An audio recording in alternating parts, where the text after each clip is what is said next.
Tuan-tuan dan puan-puan, Assalamualaikum warahmatullahi wabarakatuh. Muslimin dan muslimat yang dirahmati Allah sekalian, ni aku nak baca satu lagi hadis qudsi. Bukan hadis qudsi aku tunjuk tadi, ni hadis qudsi lain. Jadi sempena hari Jumaat ni, sempena hari Jumaat ni, aku nak baca satu hadis yang aku tadi baca, aku tersentak sampai aku terlentang ke belakang. Okey, aku tersentak dan aku terlentang ke belakang, ke kerusi lah maksudnya. Dan aku lempak spek aku dan aku usap muka aku yang penuh dengan genangan air mata. Okey, mai aku baca kat hampa . Bismillahirrahmanirrahim. Sungguh pun kefakiran tidak akan terjadi hari kiamat sehingga terjadi seseorang daripada kamu berkeliling membawa sedekahnya, tetapi dia tidak mendapatkan orang yang mahu menerimanya. Ayat ni, hadis ni aku biasa dengar, tapi aku dengar sekerat je.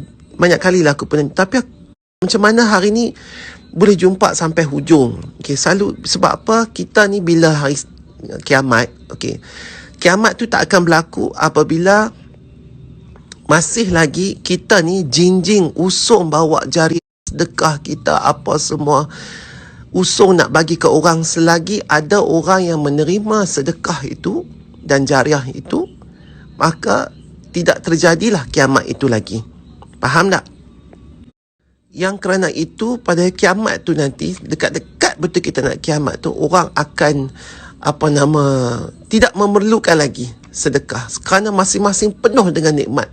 Sebab tu sebelum kiamat Allah akan limpahkan nikmat. Orang yang ni pun dapat, orang yang tak minta akan bersenang lenang penduduk dunia ni. Depa tak mau orang nak sedekah pun, tak ada orang miskin yang nak terima sampai lagu tu. Sampai lagu tu.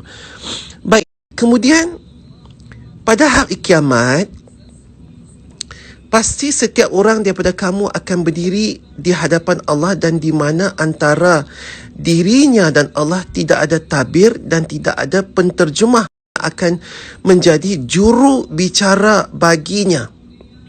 Faham? Kan? Jadi bila kita dah di akhirat nanti, kita tak akan ada translator, tak ada. Kita boleh berbicara dengan Allah. Itu yang kata hari pengadilan tu. Tak ada lawyer, tak ada itu, tak ada ni. Terus cakap dengan hakim. Al-Hakim. Terus cakap. Itu yang pada masyarakat. Bayangkan polis tahan kita, minta lesen pun kita dah ketak perut. Yang ni Allah akan membicarakan sendiri hari pembalasan tu nanti. Kita sendiri akan bercakap. Okey? Tak apa, yang tu tak main lagi. Nanti Sat.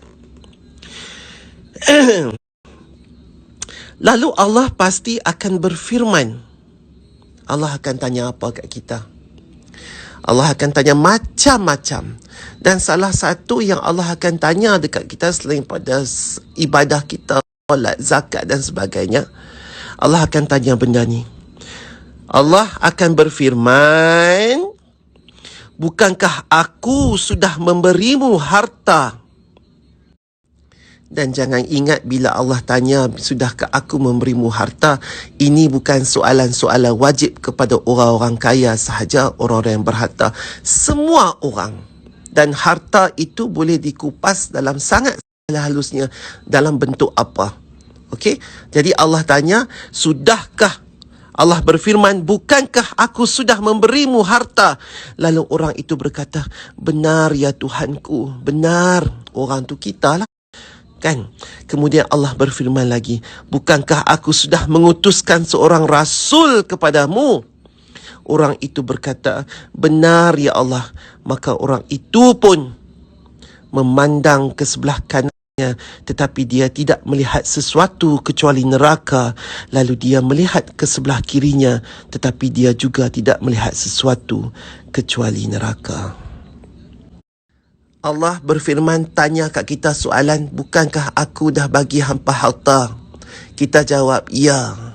Bukankah aku dah utuskan Rasul kepadamu? Kita pun jawab, ya. Tapi awak apa tak infakkan harta itu? Tuhan tak jawab. Tapi kita kalih kanan, kita nampak neraka. Kita kalih kiri.